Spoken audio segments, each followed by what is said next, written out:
So the project is actually a culmination of the partnership that we have with Global Water Drillers.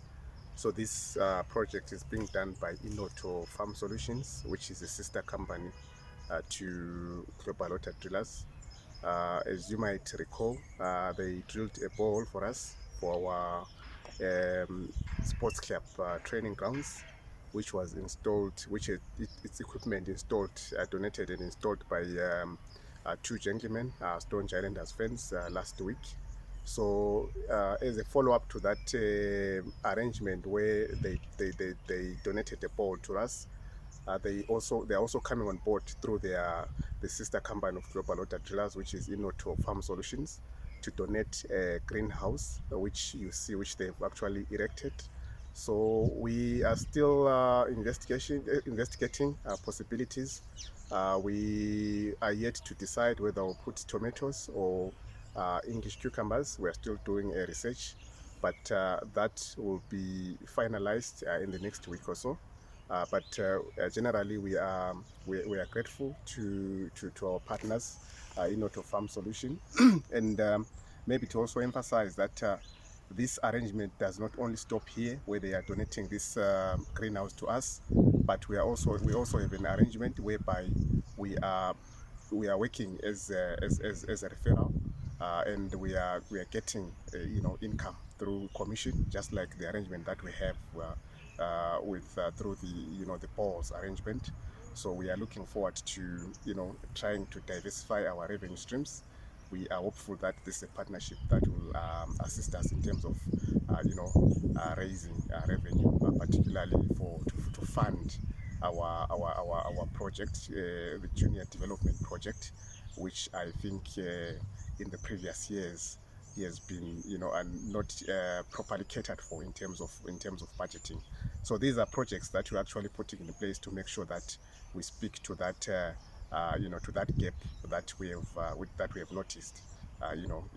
So we are encouraging our fans, other stakeholders and members to support this initiative through engaging Inoto Farm Solutions for their greenhouses, so that we get a certain commission as a club. I think we are implementing a strategy. We've got a strategic plan that we came up with in 2020. So part of the things that we are doing here are speaking directly to the strategic plan. It has got quite a number of pillars, and one of the key pillars there is the infrastructural development, the diversification of our revenue streams and so forth. So what we're actually doing here speaks to those pillars, particularly noticing that if you ask me, this is the biggest facility that we have that has got a lot of potential. You talked about a lot happening here. For instance, with our Clubhouse bar that had been dilapidated, but we all know the potential that it has. So we strategically were to start with it, to renovate it, to make sure that we give it a facelift so that it competes with other bars in the city, not only for fun, but as a way of